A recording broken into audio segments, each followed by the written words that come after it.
మంచిది ప్రియులరా, ఈ రాత్రి కూడి వచ్చిన దేవుని బిడ్డలైన మీ అందరికీ కూడా ప్రభు అయిన యేసుక్రీస్తు నామమున వందనములు చెల్లించుకుంటున్నాను. ఈరోజు రాత్రి రెండవ రోజు రాత్రి. నిన్నటి రాత్రి మనం విన్నాం,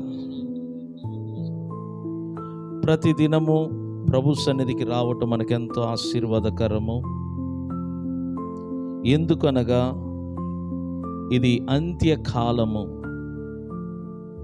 అపోస్తులుడైన పౌలు తిమోతి పత్రికలో క్లియర్గా తెలియచేశారు. రెండవ తిమోతికి రాసిన పత్రిక, తిమోతి రాసిన రెండవ పత్రికలో అధ్యాయము 3 మొదటి వాక్యములు చూస్తే, అంత్య దినములలో అపాయకరమైన కాలములు వచ్చునని తెలిసికొనుము. అంత్య దినములలో అపాయకరమైన కాలములు వచ్చునని తెలిసికొనుము. బైబిల్ మనకు నేర్పే పాఠం ఏంటంటే, ఇప్పుడు మనం జీవిస్తున్న ఈ కాలము అంత్యకాలము. ఇంగ్లీష్లో లాస్ట్ డేస్ అంటారు. అంత్యకాలము, అంత్య దినములు, కడవరి కాలము. ఈ అంత్యకాలము ఎప్పుడు ప్రారంభమైనదంటే, బైబిల్ ప్రకారంగా మనం చూసినట్లయితే యోవేలు అనే ఒక ప్రవక్త ఒక ప్రవచనం చెప్పాడు. అంత్య దినములలో దేవుడు మనుషులందరి మీద తన పరిశుద్ధాత్మను కుమ్మరిస్తానని. ఆ మాటను బట్టి మనం చూసినట్లయితే, ఎప్పుడు భూమి మీద పరిశుద్ధాత్ముడు దిగి వచ్చాడో ఆ దినము నుండి అంత్యకాలము మొదలైనది. పరిశుద్ధాత్ముడు ఎప్పుడు పరిపూర్ణంగా దిగి వచ్చాడు అంటే, అపోస్తుల కాలములో 2వ అధ్యాయంలో మనం చూడొచ్చు. అపోస్తులు రాసిన పుస్తకాలు 2వ అధ్యాయంలో మనం చూస్తే, మేడగది మీద వాళ్ళందరూ కూడి ఉన్నప్పుడు పరిశుద్ధాత్మ దేవుడు పరిపూర్ణంగా దిగి వచ్చాడు. ఆయన వారి మీద దిగి రాగానే వారందరూ పరిశుద్ధాత్మ పూర్ణులై అన్య భాషలలో మాట్లాడారు. ఇక్కడ పేతురు లేచి నిలబడి యోవేలు చెప్పిన ఆ ప్రవచనము ఈ విధంగా జరుగుచున్నదని ఆయన తెలియచేశాడు. కాబట్టి యోవేలు గారు ఏమన్నారంటే, అంత్య దినములలో దేవుడు తన ఆత్మను మనుషుల మీద కుమ్మరిస్తానని వాగ్దానం చేశాడు. ఆ వాగ్దానము ఎప్పుడు నెరవేరిందంటే, అపోస్తుల కాలములో నెరవేరింది. దీనిని బట్టి మనం అర్థం చేసుకోవాలి, పరిశుద్ధాత్మ దేవుడు ఎప్పుడు భూమి మీదకి దిగి వచ్చాడో ఆ క్షణము నుండి, ఆ దినము నుండి అంత్య దినములు ఈ ప్రపంచానికి మొదలైనది. సుమారు 2000 సంవత్సరమైంది అంత్య దినములు ప్రారంభమై. ఈ అంత్య దినములలో మనము ముగింపు రోజుల్లో ఉంటున్నాం. ప్రభు తన సంఘము కొరకు రానై ఉన్నాడు. తన సంఘమును తీసుకొని వెళ్ళుటకు రానై ఉన్నాడు. కాబట్టి ప్రభు ఎప్పుడు వస్తాడో ఎవరికి తెలియదు గనుక సంఘస్థులైన మనము ఆయన రాకడ కొరకు ఎదురు చూడాలి. ఈ చివరి రోజుల్లో సంఘము సైలెంట్గా ఉండకూడదు, నిశ్శబ్దంగా ఉండకూడదు. ప్రతి పాస్టర్లు కూడా నిశ్శబ్దంగా ఉండకూడదు. పాస్టర్లందరూ కూడా సంఘమును క్రీస్తు రాకడకు సిద్ధపరచాలి. సంఘమును క్రీస్తు రాకడ కొరకు సిద్ధపరచాలి. ఇది ఎవరి డ్యూటీ అంటే, పాస్టర్లైన మా డ్యూటీ. పరిశుద్ధాత్మ దేవుడు ఆసక్తిగా పనిచేస్తున్న సేవకులను పాస్టర్ల కొరకు ఎదురు చూస్తున్నాడు. ఎందుకంటే పాస్టర్ల ద్వారానే దేవుడు తన సంఘమును సిద్ధపరుస్తున్నాడు.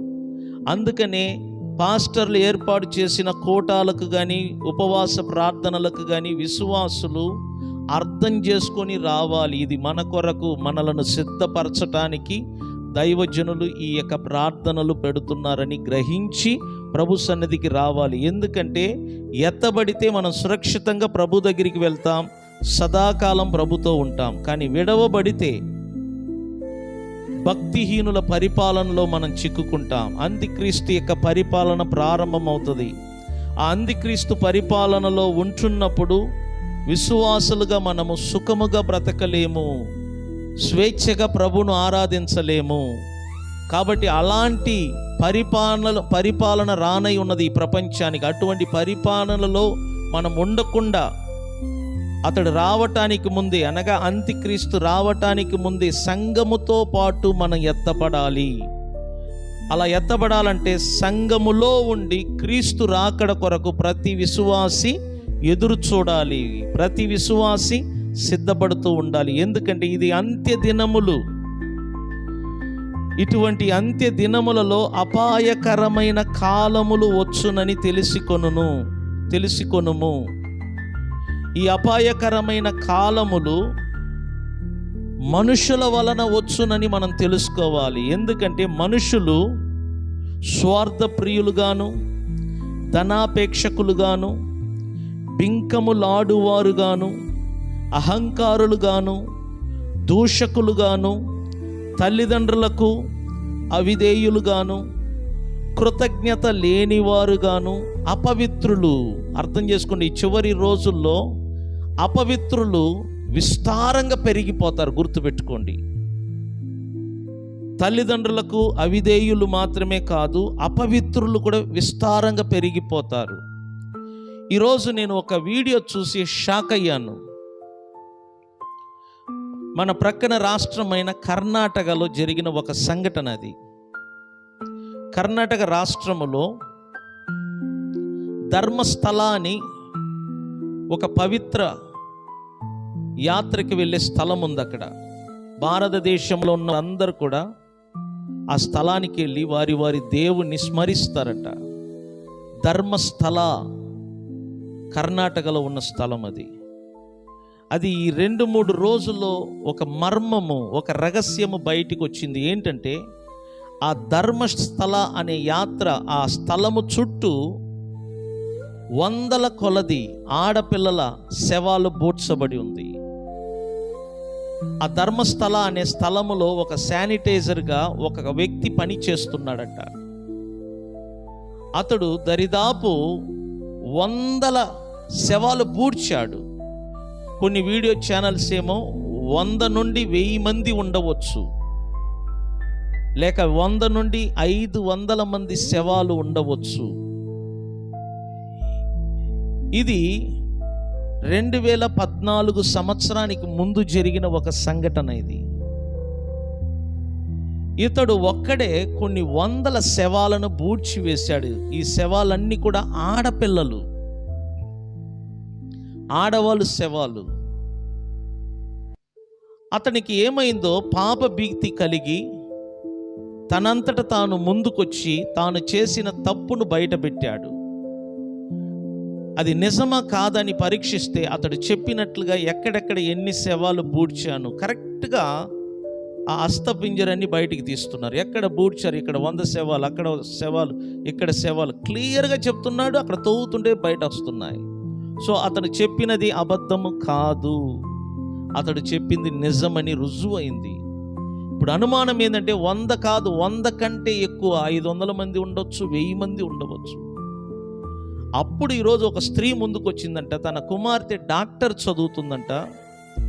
డాక్టర్ చదువుతున్న ఆ అమ్మాయి 2003 సంవత్సరంలో అదృశ్యమైంది. ఇప్పటికీ ఆ అమ్మాయి ఏమైందో కూడా తెలియదు.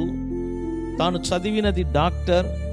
తన స్నేహితులతో కలిసి ఆ ప్రాంతాన్ని దర్శించాలని వెళ్ళారు.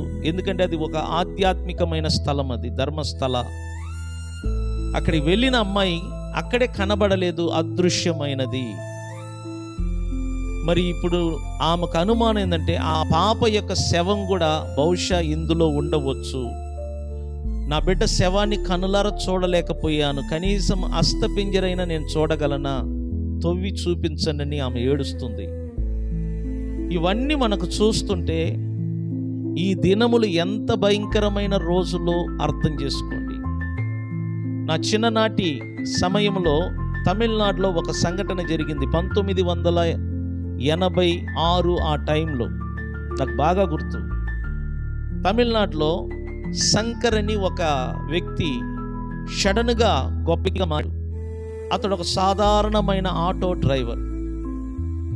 ఆటో డ్రైవింగ్ చేస్తున్న ఒక వ్యక్తి నెమ్మదిగా సారా వ్యాపారం మొదలుపెట్టాడు. అతనికి పేరే ఆటో శంకర్ అని పెట్టారు.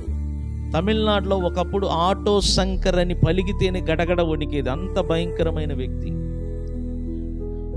సారా వ్యాపారము ద్వారా అభివృద్ధి అయ్యాడు, ధనము చేకూరింది, పలుకుబడి వచ్చింది. రౌడీయిజము, రౌడీలను చేర్చుకొని వాళ్ళను పోషిస్తూ పెద్ద రౌడీగా మారిపోయాడు. తద్వారా రాజకీయ నాయకులకు అడ్డుగా వాళ్ళకు తోడుగా ఉండి వాళ్ళు చెప్పే పనులన్నీ చేసేవాడు. వాళ్ళు ఏ పని చెప్పినా చేస్తాడు. అతని వలన కొంతమంది సుమారు ఒక 7-8 ఆడపిల్లలు అదృశ్యమయ్యారు. వారిని చంపి ఏం చేసేవాడంటే గోడల్లో ఇటుకతో సహా కట్టేవాడు, సిమెంట్లో కట్టేవాడు, కాంట్రాక్ట్లో కట్టేవాడు. తర్వాత ఒక విగ్రహాలు తయారు చేసేవాడు, శవాలను తీసుకెళ్ళి తర్వాత బావిలో పడేసేవాడు. కొన్ని సినిమాలు కూడా తెలుగులో వచ్చి ఉంటాయి. తర్వాత అతనికి పక్కన ఉన్న ఒక వ్యక్తి అతని వలన బాధ కలిగి అప్రూవ్డ్గా మారి ఇతని గురించి బయట పెట్టాడు. తర్వాత శవాలు తవ్వుతుంటే ఒక 6-7 శవాలు బయటపడ్డాయి. గోడలు పగలగొడుతుంటే ఎముకలు బయటపడుతున్నాయి. విగ్రహం బొమ్మలు ఉన్నాయి, చక్కని బొమ్మలు, వాటిని పగలగొడితే లోపల అస్థపింజలు ఉన్నాయి. ఈ వార్త బయటికి రాగానే తమిళనాడు రాష్ట్రం అంతటా షాక్ అయింది. ఒక 7-8 శవాలకే. అతన్ని తీసుకెళ్ళి బయట పెడితే ఎంతోమంది రాజకీయవేత్తలు కూడా అతని వెనక ఉన్నారని బయటకు వచ్చింది. తర్వాత అతనికి ఉరి శిక్ష వేశారు. కానీ గొప్ప విషయం ఏంటంటే ఉరి శిక్ష పడటానికి ముందు 2-3 నెలల్లో ఎవరో ఒక పాస్టర్ గారు కొత్త నిబంధన తీసుకెళ్ళి శంకర్కి ఇస్తే అతడు ఆ బైబిల్ చదివి పాప క్షమాపణ కొరకు ఆ పాస్టర్ గారిని వేడుకున్నాడంట. నేను కాదు క్షమించేది, నిజమైన రక్షకుడు ప్రభు యేసు ఉన్నాడు, ఆయన ఒక్కడిని పాపములను క్షమించగలడు అని చెప్పి ప్రభువును గురించి జైల్లో పాస్టర్ గారు బోధిస్తే అంత గొప్ప నరహంతకుడు ప్రభువుని నమ్ముకొని రక్షించబడి దేవుని బిడ్డగా మారాడు. అతను ఉరి వేసేటప్పుడు నీ ఆఖరి కోరిక ఏంటంటే బాప్టిషన్ కావాలని అడిగాడు. సో బాప్టిషన్ తీసుకొని ఒక లెటర్ తన భార్యకు రాసి పంపించాడు. ఈ ప్రపంచంలో ఎవరిని దేనిని నమ్మవద్దు, యేసు ప్రభు ఒక్కడే మన పాపములను క్షమించగలడని ఆ ప్రభువును గురించి ఆ లెటర్ రాసి పంపితే ఆమె కూడా ఆ లెటర్ చదివి ప్రభువుని నమ్ముకొని తమిళనాడు రాష్ట్రంలో ఒక సాక్షిగా ఆమె వెలుగెత్తింది. బాగా వాడబడ్డదామా. నేను ఎందుకు ఈ విషయం చెప్తున్నాను, ఒక 6-7-8 హత్య చేసిన ఆ న్యూస్ తమిళనాడుని షాక్ అయ్యి, ఆ చిన్న వార్త తమిళనాడు రాష్ట్రం అంతా షాక్ అయ్యి సినిమాలు తీశారు.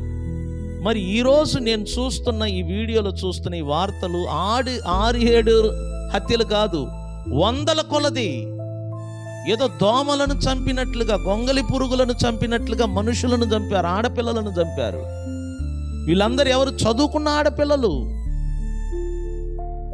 మీరు న్యూస్ చూస్తున్నారో లేదో నాకు తెలియదు. ఒక్కసారి ప్రపంచంలో ఏం జరుగుతుందో చూడండి, చూడాలి మనము. ఎందుకంటే ఆ తల్లి ఏడుస్తుంది, 2003వ సంవత్సరం నా పాప అదృశ్యమైనది. డాక్టర్గా చదువుతుంది. చూసారా, ఒక పాపను డాక్టర్గా తయారు చేయాలంటే ఎంత కష్టం, ఆ బిడ్డను డాక్టర్గా చదివించాలంటే ఎంత కష్టమో. ఆ తల్లిదండ్రులు ఎన్ని కలలు కానీ ఎక్కడెక్కడ అప్పు చేసి ఆ బిడ్డను డాక్టర్గా చదివించారో తెలియదు. కానీ ఇటువంటి అపవిత్రులు, దుర్మార్గులు వలన కొంతమంది పిల్లల జీవితమే కాదు, కుటుంబాలు కూడా సర్వనాశనం అవుతున్నాయి. నేను షాక్ అయ్యాను ఈరోజు. ఇదేదో హఠాత్తుగా వచ్చిన న్యూస్ కాదు, ఇది 4-3 రోజులుగా ఒక సెన్సేషన్గా ఉంది ఈ వార్త. మీరు చూసారో లేదో, 100 కాదు, 200 కాదు, కొంతమంది 300 మంది అంటారు, కొంతమంది 1000 కంటే పైన ఉండవచ్చు. ఎందుకంటే ఆ ధర్మస్థల, ఆ స్థలం చుట్టూ ఎక్కడ చూసినా శవాలు పాతి పెట్టారంట. అది ఆరాధన స్థలమా, ప్రశానమా, లేక సమాధుల దొడ్డి అని ప్రశ్నలు వేస్తున్నారు. మరి ఈ వార్తలు పేపర్లో వచ్చిందో నాకు తెలియదు, టీవీలో వచ్చిందో నాకు తెలియదు. ఈ ఇంటర్నెట్ వలన, సోషల్ మీడియా వలన, యూట్యూబ్ల వలన, కొంతమంది ఛానల్స్ వలన ఈ రహస్యాలన్నీ బయటికి తీసుకొని వస్తున్నారు. మీరు అర్థం చేసుకోండి, ఒకప్పుడు ఒక హత్య అంటేనే అయ్యో అంటాం, లేక 2 హత్య చేసిన వాడంటే భయపడిపోతాం. మరి ఈరోజు ఒక వ్యక్తి తన చేతులర కొన్ని వందల శవాలను పాతి పెట్టాడంటే మీరు అర్థం చేసుకోండి ఇది ఎంత భయంకరమైన రోజులో, ఎటువంటి దినాలలో మనం నివసిస్తున్నాము మీరు అర్థం చేసుకోండి. రోజులు సరిగా లేవు. ఈ మధ్యకాలం నేను వార్తలు చూస్తున్నాను. ఒకప్పుడు మగవాళ్ళు ఆడవాళ్ళను చంపుతుంటే ఇప్పుడు ఆడవాళ్ళు ఎక్కువ మగవాళ్ళను చంపేస్తున్నారు. ఆడవాళ్ళు హత్యలు చేస్తున్నారు, భర్తలను హత్యలు చేస్తున్నారు. ఒక ఆడమ తన భర్తను హనీమూన్కి తీసుకెళ్లి చంపివేసింది. ఆ వార్త విని తన సొంత అన్నయ్య ఏమన్నాడంటే నా చెల్లిని చంపివేయి అన్నాడు. ఎందుకు ఇలా జరుగుతుంది?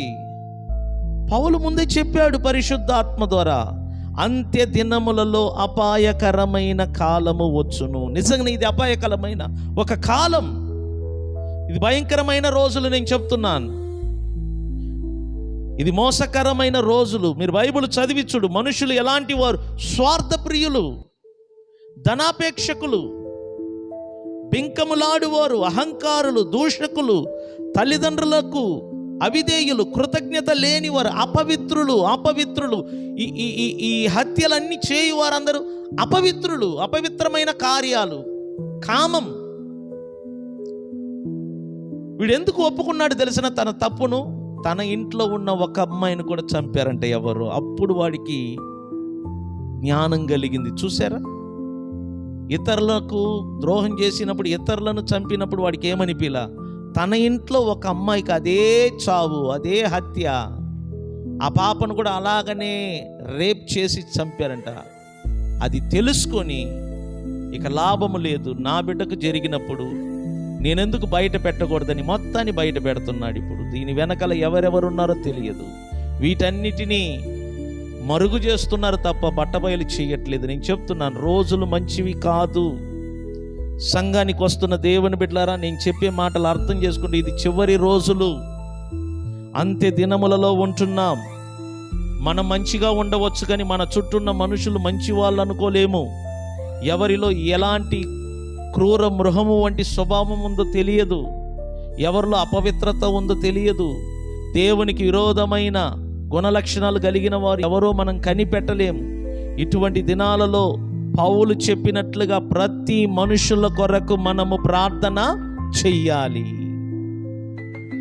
ప్రతి మనుషుల కొరకు మనం ప్రార్థన చేయాలి. ఎందుకంటే మనుషులలో స్వార్థ ప్రియులు, ధనాపేక్షకులు, బెంకములాడువారు, అహంకారులు, దూషకులు, తల్లిదండ్రులకు అవిధేయులు, కృతజ్ఞత లేనివారు, అపవిత్రులు, అనురాగరహితులు,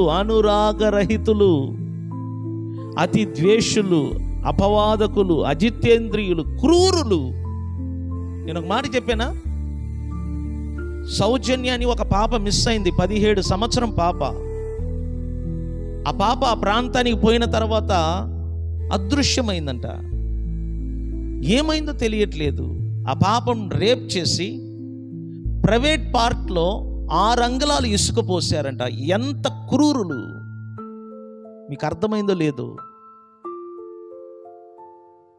ఎందుకు అలా పోసాడంటే రేప్ చేసిన వాడి యొక్క వీర్యం, స్పర్మ్ అనేది బయటకు తెలియకూడదని ఇసుక పోసాడంట ఆ పార్ట్లో. ఎంత లోతుకు పోసాడంటే 6 అంగుళము లోతులో పోసాడంట ఇసుక. వాడు ఎంత క్రూరుడై ఉంటాడో చూడు. బైబిల్లో క్లియర్గా ఉంది. క్రూరులు, మనుషులు రాను రాను క్రూరులుగా తయారైపోతున్నారు, మూర్ఖులుగా తయారైపోతున్నారు, మృహాలుగా తయారవుతున్నారు. బైబిల్ అంటుంది చూడు, అజిత్రేంద్రియులు, క్రూరులు. కనికరము లేదు. తన ఇంట్లో జరిగినప్పుడు వాడికి బుద్ధి వచ్చి అప్పుడు బయట పెడుతున్నాడు. ఎందుకంటే పాప భీతి కోసం. వాడు ఏమంటున్నాడు తెలిసిన? కొన్ని వందల మంది ఆడపిల్లల శవాలు నా చేతులారా నేను పాతి పెట్టాను. వారి ఆత్మలకు శాంతి కలగాలంటే నేను చేసిన తప్పును, దీని వెనకాల ఉన్న కారకులు ఎవరో నేను బయట పెడితే వారి ఆత్మలకు ఏమవుతుందంట? శాంతి కలుగుతుంది. ఎందుకు ఆ మాట అన్నాడు? తన ఇంట్లో ఒక బిడ్డ చనిపోయింది. చూసారా? అర్థం చేసుకోండి, మంచి రోజులు కావు. అందుకే ఒక పాస్టర్గా చర్చికి రండి అని మొత్తుకునేది. దినములు చెడ్డవి. ఇటువంటి దినాలలో మనము క్షేమంగా బ్రతకాలన్నా, సుఖంగా బ్రతకాలన్నా పౌలు చెప్పినట్లుగా మనుషులందరి కొరకు మనం ఏం చేయాలంట? ప్రార్థనలు చేయాలి. మరలా చూడు, 4వ వాక్యం, ద్రోహులు, మూర్ఖులు, గర్వాదులు, దేవుని కంటే సుఖ అనుభవమును ఎక్కువగా ప్రేమించువారు, పైకి భక్తి గల వారి వలె ఉండియు దాని శక్తిని ఆశ్రయించని వారనై ఉందురు. ఇట్టి వారికి విముఖుడవై ఉండుము. ఇట్టి వారికి మనము దూరముగా ఉండాలని పరిశుద్ధాత్మ దేవుడు తెలియచేస్తున్నాడు. మరలా 1 తిమోతికి రాసిన పత్రిక అధ్యాయము 2, ఇక్కడ చూడు. 2వ తిమోతికి రాసిన పత్రిక అధ్యాయము 2.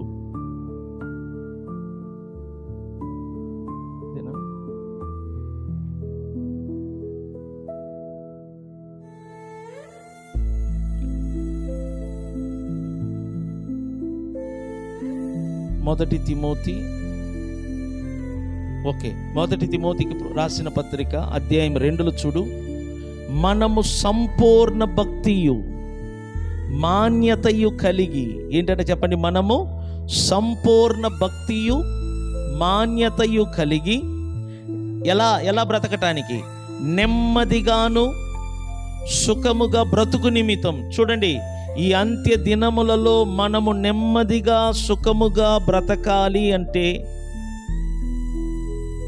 మనుషులందరి కొరకు మనము ప్రార్థనలు చెయ్యాలి. అందులో రాజులున్నారు, అందులో అధికారులున్నారు. రాజుల కొరకు, అధికారుల కొరకు, మనందరి కొరకు మనం ప్రార్థించాలి. ఎందుకంటే మనుషులలో క్రూరులు ఉన్నారు, మూర్ఖులు ఉన్నారు, అపవిత్రులు ఉన్నారు. అటువంటి మనుషుల మధ్య నివసిస్తున్న మనము కానీ మన దేశము కానీ నెమ్మదిగా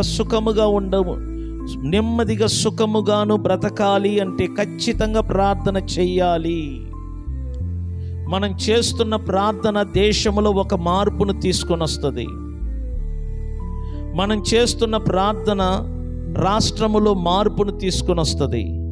మనం చేస్తున్న ప్రార్థన వలన కొంతమంది పాపాత్ములు రక్షించబడి దేవుని బిడ్డలుగా మారుతారు. బైబిల్ ఏమంటుందో తెలిసిన, భక్తిహీనులు పెరుగుట వలన దేశానికి కానీ, గ్రామానికి కానీ, ఇంటికి కానీ, లేక పట్టణానికి కానీ క్షేమం కాదంట. ఈ చివరి రోజుల్లో భక్తిహీనులు పెరిగిపోతున్నారు, అనీతిమంతులు పెరిగిపోతున్నారు, పాపాత్ములు పెరిగిపోతున్నారు. అందుకే చూడు, ప్రభుత్వాలు ఉండి కూడా అన్యాయాలు ఎక్కువ జరుగుతున్నాయి.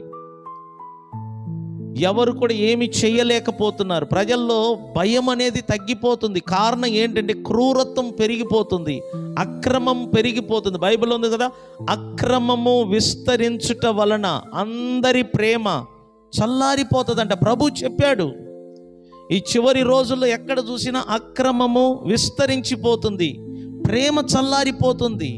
అయ్యో, వాడు తన చేతుల అన్ని శవాల్ని బూడుస్తున్నప్పుడు నన్ను కన్నది కూడా తల్లి కదా, ఒక స్త్రీ కదా, నాకు తోబుట్టువులు ఉన్నారు కదా ఆడపిల్లలు, నాకు పుట్టిన ఆడపిల్లలు ఉన్నారు కదా, నాకు పుట్టిన తోబుట్టువులు కూడా ఆడపిల్లలే కదా. ఆ భయం వాడిలో ఉంటే ఈ పని చేసేవాడి కాదు.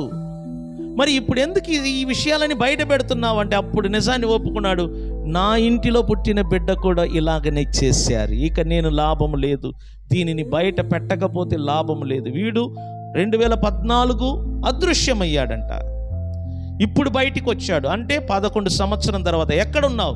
నేను వేరే రాష్ట్రంలో దాముకున్నాను, ఎందుకంటే నన్ను చంపుతారు, నా చేతులారా బలవంతంగా బూడ్చిచ్చారు, శవాలను బోడ్చమని బలవంతం చేశారు. నేను చేసింది తప్పు. ఆ శవాలు ఎంతో ఘోరంగా ఎక్కడెక్కడ బూడ్చారని నేను బయట పెడతాను. నిజంగానే తవ్వుతుంటే అస్థపింజర్లు బయటికి వస్తున్నాయి. ఎంత ప్రమాదం, ఎంత ఘోరము, ఎంత క్రూరత్వమో అర్థం చేసుకోండి. అందులో ఒకవేళ మన బిడ్డ ఉంటే మన పరిస్థితి ఏంటి? అందుకని నేను చెప్తున్నాను, మనము మన బిడ్డల కొరకు, మన కుటుంబం కొరకు కన్నీటితో మనం ప్రార్థించాలి. ప్రార్థన చేస్తేనంట దేవుని సెక్యూరిటీ ఉంటుందంట, దేవుని కాపుదల ఉంటుందంట. అయ్యో, నా బిడ్డలు ఎక్కడైనా పాపము చేసి ఉండవచ్చు అన్న భయముతో యోబు అనుదినము తన బిడ్డల కొరకు ప్రాయశ్చిత్తము చేస్తూ, పాప పరిహారార్థ బలిని అర్పిస్తూ దేవుని సన్నిధిలో తన బిడ్డల కొరకు ఏం చేసేవాడంట? ప్రార్థనలు చేసేవాడు. చూసారా? మన బిడ్డలు చదివిస్తే సరిపోదు, వాళ్ళకి కావాల్సినది కొనిస్తే సరిపోదు. వాళ్ళ కొరకు ఎంతో కొంత వారి కొరకు మనం ఏం చెయ్యాలా? ప్రార్థించాలా. ఎందుకంటే వాళ్ళు సుఖంగా ఉంటే మనం సంతోషంగా ఉంటాం. వారు సుఖముగా నెమ్మదిగా బ్రతికితేనే మనము కూడా సుఖముగా నెమ్మదిగా బ్రతుకుతాం. ఒక తల్లి ఆవేదన నేను కళ్ళారా చూశాను వీడియోలో. అయ్యో 2023లో నా కుమార్తె అదృశ్యమైనది. డాక్టర్ చదువుతున్న నా కుమార్తె స్నేహితులతో కలిసి ఈ ప్రాంతాన్ని దర్శించాలని వచ్చింది. ఇక్కడికి వచ్చిన తర్వాత నా కుమార్తె అదృశ్యమైనది.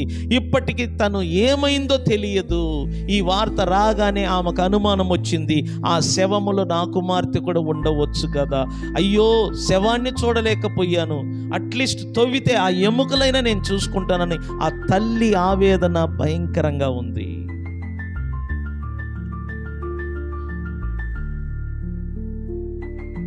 సంగమార్థం చేసుకుని భారతదేశములో ప్రభు నామమున ప్రార్థన చేయువారు పెరగాలి. ప్రభు నామమున ప్రార్థన చేయువారందరూ రక్షించబడతారంట. ప్రార్థించేవారు పెరగాలి అంటే ప్రభు పట్ల వారికి విశ్వాసం కలగాలి. ప్రభు పట్ల వారికి విశ్వాసం కలగాలి అంటే ప్రభువును గూర్చిన శుభవార్తను నువ్వు నేనైనా ప్రకటన చెయ్యాలి. ప్రకటించేవారు లేకపోతే సువార్తను వినేవారు లేరు. సువార్త వినేవారు లేకపోతే ప్రభునందు విశ్వాసం కలగదు. ప్రభునందు విశ్వాసం కలగకపోతే ఎవరు కూడా ప్రభు నామమున ప్రార్థన చెయ్యరు.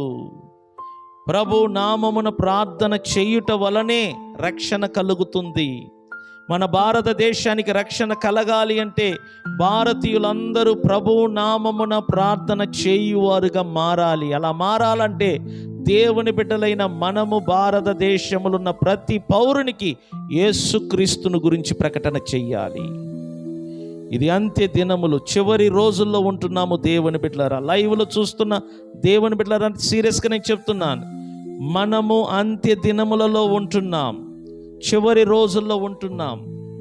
అనేకమైన క్రూరులు, మూర్ఖులు, అపవిత్రులు, దేవుడంటే భయము భక్తి లేని వారి మధ్యలో నివసిస్తున్నాం. అలాంటి వారి వలన దేశంలో హత్యలు, ఘోరమైన కార్యాలు, రేపులు ఇవన్నీ జరుగుతున్నాయి. ఈ మార్పు ఏ ప్రభుత్వము కూడా తీసుకొని రాలేదు. ఒక ప్రభు నామమున ప్రార్థన చేయువారి వలన మాత్రమే దేశములో స్వస్థత కలుగుద్ది. బైబిల్లో చూడండి, 2వ దినవృత్తాంతములు 7:14 అక్కడ ఇలా రాయబడి ఉన్నది, నా పేరు పెట్టబడిన నా జనులు తమ్మును తాము తగ్గించుకొని తమ పాపములను ఒప్పుకొని ఆకాశమందున్న నన్ను వెతికి ప్రార్థన చేసిన ఎడల నేను వారి వైపు చూసేదను, వారిని దృష్టి ఉంచేదను, వారి దేశమును నేనేం చేస్తానన్నాడు, స్వస్థపరుస్తానని. అంటే మన దేశాన్ని దేవుడు ఒక్కడు మాత్రమే బాగు చేయగలడు. దేవుడు ఒక్కడు మాత్రమే భారతదేశాన్ని బాగు చేయగలడు. ప్రపంచంలో ఉన్న ప్రతి దేశములను బాగు చేయగలడు. ఎప్పుడు? దేవుని ప్రజలందరూ కూడా తమ్మును తాము తగ్గించుకొని ఆ దేవుని వెతికి ప్రార్థించినప్పుడు, తమ పాపములను ఒప్పుకొని ఆకాశమందున్న దేవుని వెతికినప్పుడు దేవుడు మన ప్రార్థనను విని మన దేశాన్ని బాగు చేస్తాడు. మన దేశాన్ని బాగు చేయాలంటే దేవుని బిడ్డలైన మనమందరము తగ్గించుకొని దేవుని వైపు తిరగాలి. దేవుని సన్నిధిలో మనం ప్రార్థన చెయ్యాలి. అందుకని పౌలు అంటున్నాడు పరిశుద్ధాత్మ ద్వారా, మనము సంపూర్ణ భక్తియు మాన్యతయు కలిగి నెమ్మదిగాను సుఖముగాను బ్రతుకు నిమిత్తము అన్నిటికంటే ముఖ్యముగా మనుషులందరి కొరకును, రాజుల కొరకును, అధికారులందరి కొరకును విజ్ఞాపనములను, ప్రార్థనలను, యాచనలను, కృతజ్ఞతాస్తుతులను చెయ్యవలేనని హెచ్చరించుచున్నాను. ఇది మంచిదియు మన రక్షకుడగు దేవుని దృష్టికి అనుకూలమైనది ఉన్నదని పరిశుద్ధాత్మ దేవుడు పౌలు ద్వారా చెప్తున్నాడు. ఆయన ఏమంటున్నాడు? ఇది మంచిది, ఇది మంచిది. ఏది మంచిది? రాజుల కొరకును, అధికారుల కొరకును, మనుషులందరి కొరకును ప్రార్థనలు చేయటం ఏంటంట? మంచిది. మంచిది మాత్రమే కాదు, ఇది మన రక్షకుడగు దేవుని దృష్టికి ఎటువంటిదంట? అనుకూలమైనది. ఆయన మనుషులందరూ రక్షణ పొంది సత్యమును గూర్చిన అనుభవము జ్ఞానము గలవారై ఉండవలేనని నిశ్చయించుచున్నాడు. దేవుని కోరిక మనుషుల పట్ల ఏమనగా, మనుషులందరూ రక్షణ పొందాలి. మన భారతీయులందరూ రక్షణ పొందాలి. భూమిలో నివసిస్తున్న 800 కోట్లాది మంది ప్రజలు రక్షణ పొందాలి. మనుషులందరూ రక్షణ పొంది సత్యమును గూర్చిన అనుభవ జ్ఞానము గలవారై ఉండవలేనని దేవుడు ఇచ్చయించుచున్నాడు. దేవుడు కోరుచున్నాడు. ఇప్పుడు చూడండి, మన కోరిక ఏంటని అడిగితే ఏదేదో చెప్తా ఉంటాం. మన కోరిక ఎవరైనా అడిగితే ఒక ఇల్లు కట్టాలా, కారు కొనుక్కోవాలా, పొలం కొనాలా, పిల్లలకు మంచి పెద్ద సంబంధాలు రావాలా, కట్నాలు తీసుకురావాలా, తర్వాత ఎన్నో ఎకరాలు కొనాలా, బంగారం కొనాలా, ఇవన్నీ కోరికలు ఉంటాయి. దేవుని కోరిక ఏంటి తెలిసిన? మనుషులందరూ రక్షణ పొందాలంట. స్తోత్రం చెప్పండి. దేవుని కోరికను చూడండి. మన రక్షించబడటమే ఈ ప్రపంచంలో గొప్ప విషయం. నేను కారు కలిగి ఉన్నా, కోట్లు కలిగి ఉన్నా, ఆస్తిపాస్తులు కలిగి ఉన్నా, భారతదేశంలోనే పేరు, ప్రతిష్టత, ఘనత నేను పొంది ఉండవచ్చు. కానీ నేను నా కుటుంబం రక్షించబడకపోతే నేను పాతాళ లోకానికి దిగిపోతాను. అందుకనే వీటన్నిటికంటే నాకు ప్రాముఖ్యమైనది ఏది అని దేవుడు కోరుతున్నాడంట. రక్షణ పొందటం చాలా ప్రాముఖ్యమైనది. ప్రతి మనిషి రక్షించబడాలి. మనం ఎన్ని కలిగి ఉన్నా రక్షణ లేకపోతే అవన్నీ సున్నా.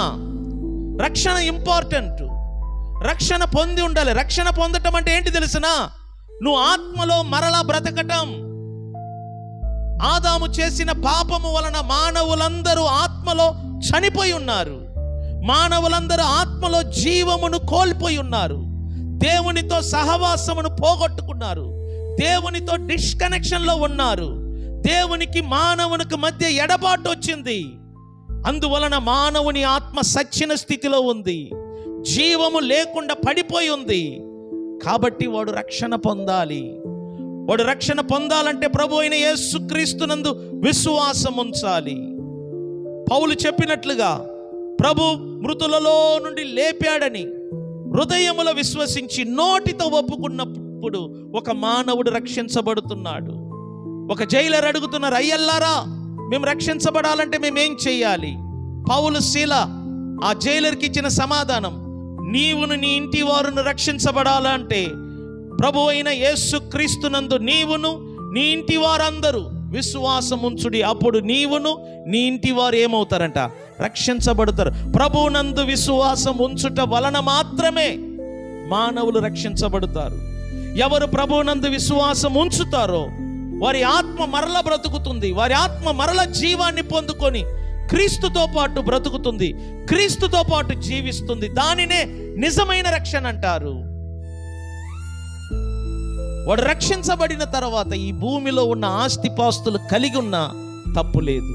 రక్షణ లేకుండా ఎంత కలిగి ఉన్న వేస్ట్. ఒక అర్థం చేసుకోండి, ఒక శవానికి 100 కోట్లు ఇస్తే ఉపయోగం ఏంటి?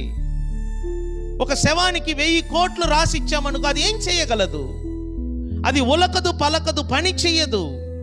ఎందుకంటే జీవము లేని దాన్ని శవం అంటారు, జీవము లేని దాన్ని మరణం అంటారు. అట్లాగనే జీవము లేని నీ ఆత్మకు ఈ ఆస్తి పాస్తులను ఇవ్వట వలన ఉపయోగం ఏంటి? అందుకే యేసు ప్రభు చెప్పాడు, ఒకడు ఈ భూమిలోను లేక ఈ లోకములో ఉన్న వాటిని స్వాధీనపరుచుకుంటే, ఈ భూమిలో ఉన్న వాటన్నిటిని సంపాదించుకోవటం వలన వాడి ప్రాణమునకు వాడి ఆత్మనకు లాభం ఏమిటి? వాడి ఆత్మలో జీవము లేదు. జీవము లేని ఆత్మ ఈ భూలోకములో ఉన్న వాటన్నిటిని స్వాధీనపరుచుకోవటం వలన వాడు ఏం చేయగలడు? శవానికి బంగారం ఇస్తే అది ఏం చేయగలదు? అర్థం చేసుకోండి, మానవుడు ఆత్మరూపములో ఉన్నాడు. ఆదాము పాపము వలన మానవ జాతి ఆత్మలో సచ్చిన స్థితిలో ఉంది, జీవము లేని స్థితిలో ఉంది. మానవుడు మానసికంగాను భౌతికంగాను బ్రతుకుతున్నాడు, కానీ ఆత్మలో చనిపోయి ఉన్నాడు. ఆదాము పాపము వలన ఆత్మలో దేవునితో సమాధానం లేక జీవిస్తున్నాడు. అటువంటి వానికి ఈ సృష్టిలో ఏది సంపాదించిన ఉపయోగము లేదు.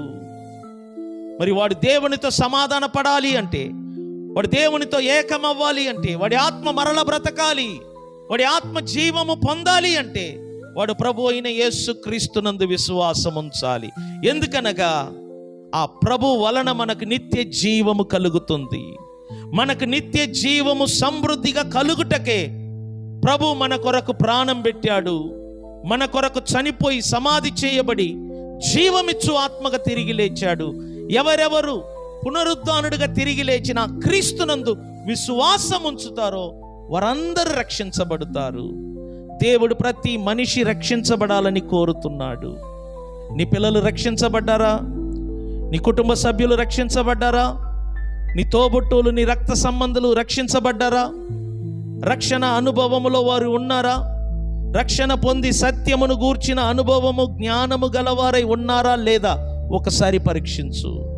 బైబిల్ అంటుంది మనుషులందరూ రక్షణ పొందవలేనని దేవుడు కోరుచున్నాడు. అది ఆయన కోరిక. దేవా, నీ కోరిక ఏంటని మనం అడిగితే మనుషులందరూ రక్షించబడాలి. సాతాను నీ కోరిక ఏంటంటే ఒక్క మనిషి కూడా రక్షించబడకూడదు. ఎందుకు నువ్వు అలా కోరుతున్నావు? నేను వెళ్తున్న నరకానికి ఈ మనుషులందరినీ నా వెంట తీసుకెళ్ళాలి, అదే నా కోరిక. కానీ దేవుని కోరిక ఏంటి తెలిసిన? మనుషులందరూ రక్షించబడి తన కుమారుడైన క్రీస్తు స్వరూప్యములో మారాలి. మనుషులందరూ దేవుని కుమారులుగా మారాలి, దేవుని బిడ్డలుగా మారాలి, దేవుని యొక్క వారసులుగా మారాలి. తన కుమారుడైన క్రీస్తుతో కలిసి ఈ భూమిని యుగ యుగాలు క్రీస్తుతో పాటు ఏలుబడి చేయాలి. అది దేవుని కోరిక. మన పట్ల దేవుని కోరిక ఉన్నతముగా ఉంది. మన పట్ల దేవుని ఉద్దేశం ఉన్నతంగా ఉంది. మన పట్ల దేవుని తలంపు ఉన్నతముగా ఉంది. మన పట్ల దేవుని ఆశ ఉన్నతంగా ఉంది. కానీ మానవులు ఎంతో తక్కువగా కోరుకుంటున్నారు, ఆశిస్తున్నారు. నువ్వు నేను క్రీస్తుతో పాటు కలిసి ఏలుబడి చెయ్యాలని ఆ దేవుడు కోరుతున్నాడు. క్రీస్తుతో పాటు మనం జీవించాలని దేవుడు కోరుతున్నాడు. మనము దేవుని కుమారులుగా, దేవుని వారసులుగా ఉండాలని ఆ దేవుడు కోరుతుంటే మనం చిన్న చిన్న కోరికలు కలిగి ఉంటున్నాము. దేవుడు మన గురించి పెద్దగా ఆశిస్తున్నాడు. దేవుడు మన గురించి ఉన్నతమైన కోరిక కలిగి ఉన్నాడు.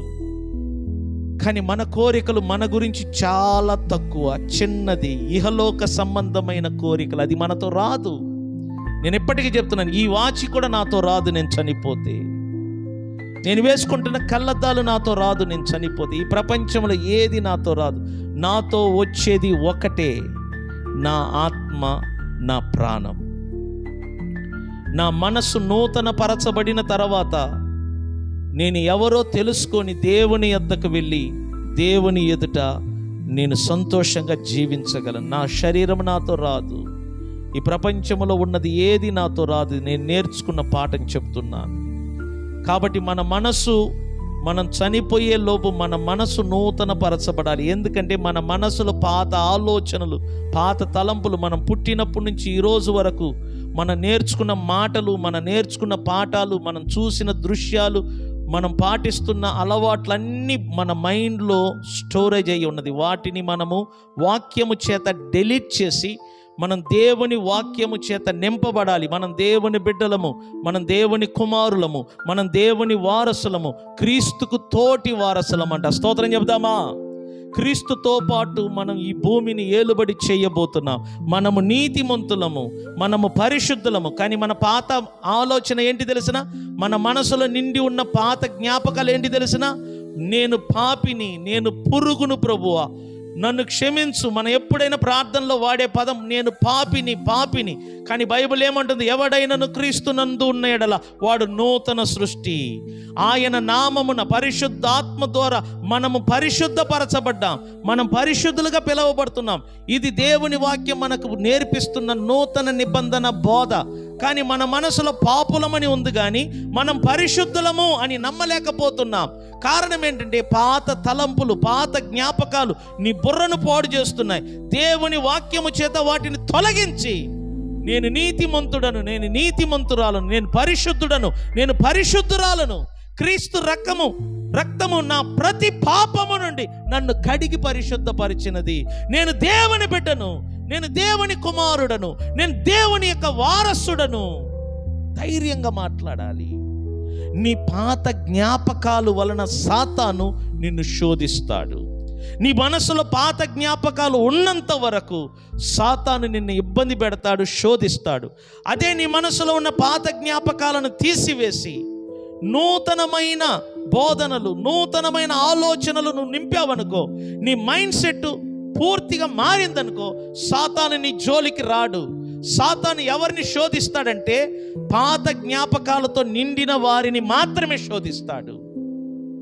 అందుకే బైబిల్లో పౌలు అన్నాడు, ఎవడైనను క్రీస్తునందు ఉన్న ఎడల వాడు నూతన సృష్టి, ఇదిగో పాతవి గతించెను, ప్రతిదీ ఏమాయను, నూతనమాయను. స్తోత్రం చెప్దామా? కాబట్టి దేవుని బిడ్డలారా అర్థం చేసుకోండి, ప్రతి మనిషి రక్షించబడాలని దేవుడు ఇచ్చయించుచున్నాడు. ప్రతి మనిషి రక్షించబడాలి. ఇది దేవుని చిత్తం, దేవుని కోరిక. మనుషులందరూ రక్షించబడాలి. మనుషులందరూ ఆత్మలో తిరిగి బ్రతకాలి క్రీస్తుతో పాటు. మనుషులందరూ ఆత్మలో బ్రతికి క్రీస్తుతో పాటు తిరిగి జీవించాలా. ఇది దేవుని కోరిక. ఈ కోరిక నెరవేరాలంటే మీరు నేను పని చెయ్యాలా, క్రీస్తుని గురించి తెలియచేయాలా, క్రీస్తు దగ్గరికి రండి అని మనం చెప్పాలి. ఎందుకంటే ఈ చివరి రోజుల్లో భక్తిహీనత పెరిగిపోతుంది, అవిశ్వాసం పెరిగిపోతుంది.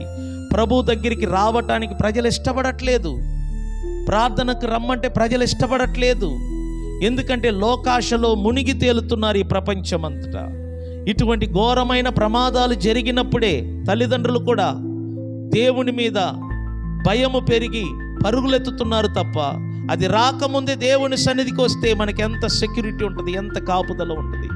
అయ్యో, ఈ మనుషులు మనోనేత్రాలు మూయబడిన గుడ్డివారుగా మారిపోతున్నారు. ప్రభువు నమ్ముకున్న వాళ్ళే, బాప్టిషన్ తీసుకున్న వాళ్ళే, రక్షణ పొందిన వాళ్ళే మనోనేత్రాలు మూయబడి గుడ్డితనంగా మారిపోతున్నారు. ప్రభు సన్నిధికి రాలేకపోతున్నారు. ఇందువలన రానున్న రోజుల్లో ఏ ప్రమాదం వస్తుందో తెలియదు, ఎటువంటి ఘోరాలు జరగబోతుందో తెలియదు. ఎక్కడో కర్ణాటకలో జరిగింది, మన రాష్ట్రంలో జరగటం పెద్ద విషయం కాదు. కర్ణాటక ఎంతో దూరం లేదు, ఎంతో దగ్గరలో ఉన్నాం. మన రాష్ట్రాల్లో ఇంతకంటే ఏం జరగబోతుందో తెలియదు. ఈ మధ్య కాలములో చైనా దేశములో 160 నుండి 200 కిలోమీటర్ వేగముతో గాలి కొడుతుంటే ఒక స్త్రీ నడవలేక పండుకొని ఒక పాము పాకినట్టు పోతుంది. నడిస్తే ఎక్కడ కొట్టుకుపోతానన్న భయముతో రోడ్డు మీద ఒళ్ళు బాగా లావుంది ఆ స్త్రీ, పండుకొని పాములాగా పాకుతుంది. ఎంత ఘోరమో! బైబిల్లో ఉంది కదా, తమ తమ ఇరులలో నుండి పురుగుల వలె ప్రాకుతూ వస్తారు. బైబిల్లో రాయబడింది, మీకాలో రాయబడి ఉంది 7వ అధ్యాయంలో, తమ తమ ఇరులలో నుండి పాము వలె పురుగు వలె ప్రాకుతూ వస్తారంట. ఆ మాట నాకు గుర్తొచ్చింది. ఎక్కడో చైనాలో వచ్చిన గాలి దుమ్ము మన ప్రాంతంలో వస్తే ఈ చర్చి కాదు, ఈ రేకులు కాదు, ఈ ఇల్లు కాదు, ఏది ఇక్కడ ఉండదు. నేను చెప్తున్నాను, ప్రభు చెప్పిన మాటలన్నీ జరుగుతున్నాయి, ఆయన ప్రవచనాలన్నీ జరుగుతున్నాయి. ఆయన రాకడకు సమీపమై ఉన్నదని. ఇంకొక గుర్తు ఏంటంటే ప్రజల్లో దైవ భక్తి తగ్గిపోతుంది. దైవ భక్తి తగ్గిపోవటానికి కారణం ఏంటంటే అది గుర్తు ప్రభు రాకడకు. ప్రభు చెప్పాడు కదా, నా రాకడ సమయంలో విశ్వాసమును నేను కనుగొందున. దాని అర్థం ఏంటి? ప్రజలలో విశ్వాసం తగ్గిపోతుంది, ప్రజలలో అవిశ్వాసము, అపవిత్రత పెరిగిపోతుంది. ఆ కారణము చేతనే అనేకులు మందిరానికి రాలేకపోతున్నారు. అపవిత్రత ఆడపిల్లల్లో కానీ మగపిల్లల్లో కానీ, వివాహమైన వారిలో, వివాహము కాని వారిలో, వివాహమై ముసల వయసులో వచ్చిన వారిలో కూడా కామం పెరిగిపోతుంది, అపవిత్రత పెరిగిపోతుంది. కారణం దైవభక్తి తగ్గుతుంది, దేవుని భయము తగ్గిపోతుంది, దేవుని మీద విశ్వాసము తగ్గిపోతుంది. కాబట్టి ప్రజల్లో ఈ కామము, అపవిత్రత, క్రూరత్వము పెరిగిపోతుంది. ఎందుకు అంతమందిని చంపాడు? కేవలం కామం. అదే దైవభక్తి ఉంటే కామమును కంట్రోల్ చేసుకుంటాడు. రక్షించబడిన వాడిలో దేవుని ఆత్మ నివసిస్తాడు గనుక వాడు పాపము చేసిన దేవుని ఆత్మ వద్దు, ఇది తప్పు అని హెచ్చరిస్తాడు. అర్థం చేసుకోండి, ఇది చివరి రోజులు.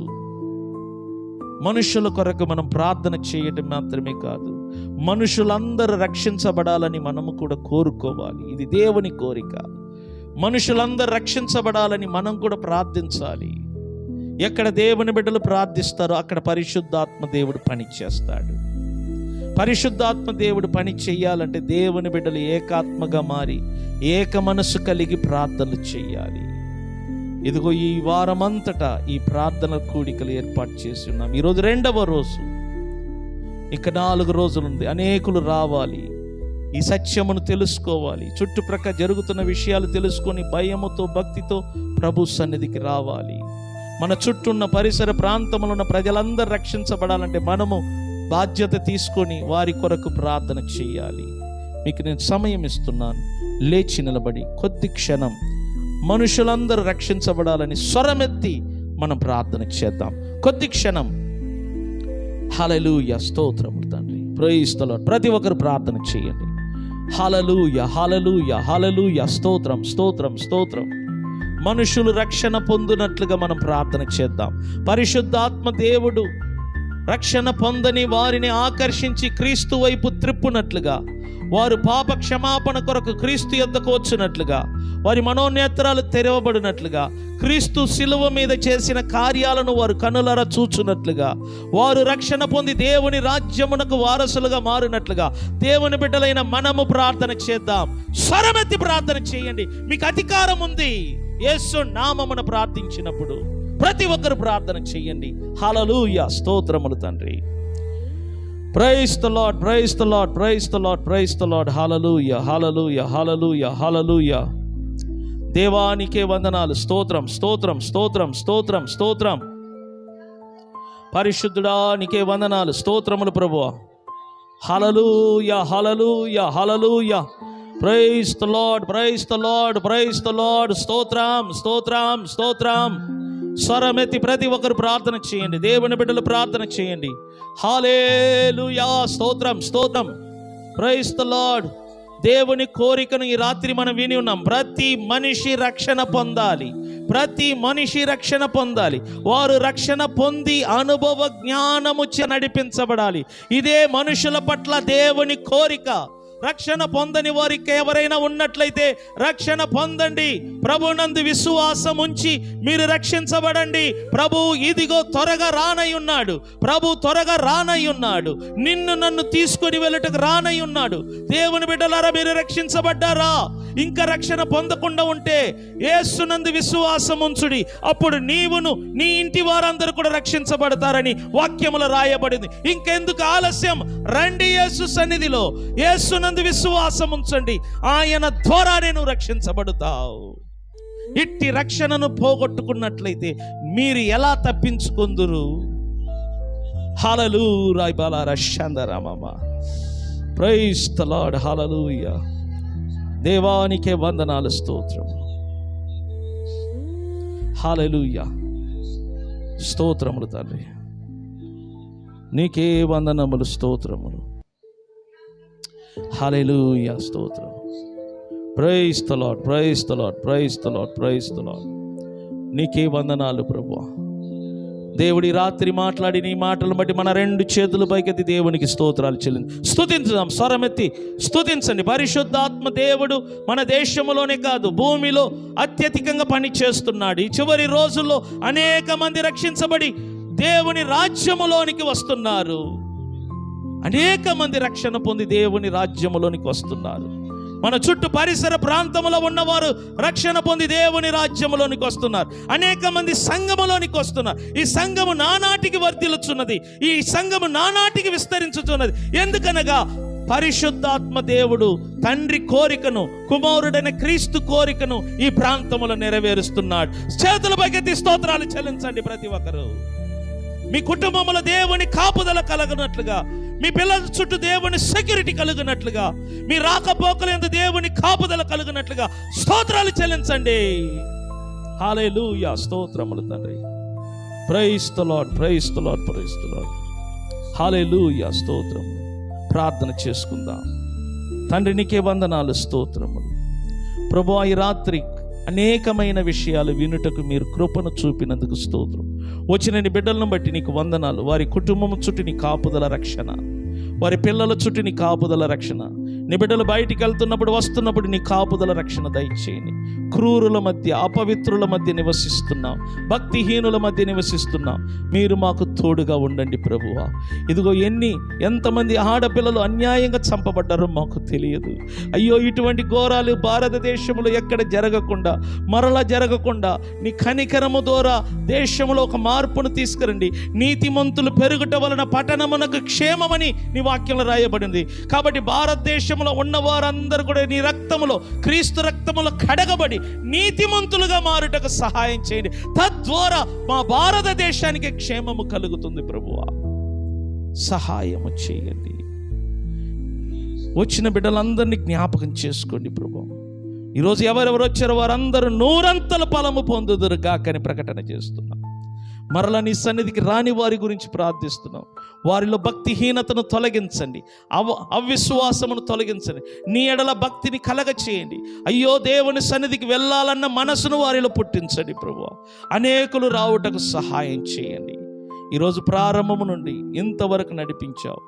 కరెంటు వలన ఆటంకములు కలిగినను మరలా ఎంతో చక్కగా ఈ మాటలు వినుటకు సహాయం చేసినందుకు స్తోత్రం ప్రభువా. మంచి జనరేటర్ కానీ, లేకపోతే ఇన్వర్టర్ కానీ, లేకపోతే సోలార్ సిస్టమ్ కానీ, నీ వాక్యం అనేకులకు వెళ్ళాలి, లైవ్ ద్వారా, ఇంటర్నెట్ ద్వారా వెళ్ళాలి. దానికి ఎటువంటి కరెంట్ ఆటంకాలు లేకుండా ఆ పనికరములు వాడబడుటకు మాకు సహాయం చేయండి. రానున్న దినములలో అటువంటి పనికరము కొనుటకు నీ కృపను అనుగ్రహించండి. నీ బిడ్డలు తిరిగి వెళ్తున్నప్పుడు తోడుగుండండి. ఈ రాత్రి మంచి నిద్రను దయచేయండి. ఈ రాత్రి వినిన ప్రతి మాటలు నీ బిడ్డలను ఆలోచింప చేయాలి. ప్రతి బిడ్డలు కూడా మేలుకొని వారి కుటుంబం కోసం, పిల్లల కోసమే కాదు, చుట్టూ ప్రజల కొరకు, గ్రామములో ఉన్న ప్రజల కొరకు, రాష్ట్రము, దేశంలో ఉన్న ప్రజల కొరకు ప్రార్థించాలి. ఎందుకంటే దేశంలో ఉన్న ప్రజలు నీతిమంతులుగా ఉంటే అది మాకు క్షేమం. సహాయం చేయండి. ఈ 2వ రోజు కూడికను ఆశీర్వదించినందుకు స్తోత్రం. లైవ్లో ఎంతమంది చూస్తున్నారో వారందరినీ పేరు పేరున మీరు ఆశీర్వదించండి. వారిని కూడా ఆలోచింప చేయండి. ఎవరైనా రక్షణ పొందని వారు ఉన్నట్లయితే వారు ఈ రాత్రి వైపు తిరిగి రక్షణ పొందాలి ప్రభువా.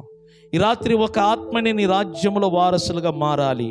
పరిశుద్ధాత్మ దేవా, మీకు నేను సహాయం చేయమని కోరుకుంటున్నాను. అది ఏమనగా, ఈ లైవ్లో చూస్తున్న ప్రతి బిడ్డల ఆత్మలు రక్షించబడి క్రీస్తు వైపు తిరుగుదురుగాకని ప్రకటన చేస్తున్నా. మీరు ప్రతి హృదయంలో మీరు పని చేయండి.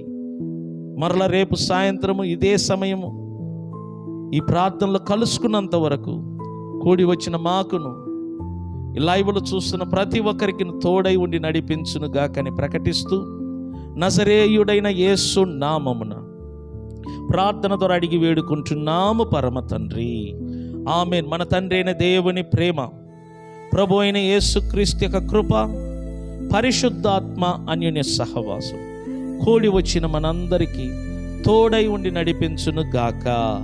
ఆమేన్. యేసు రక్తమే జయం, సిలువ రక్తమే జయం. ప్రభు అయిన యేసుక్రీస్తు నామమునకు మహిమ, ఘనత, ప్రభావములు కలుగును గాక. Amen, amen. God bless you all. God bless you all.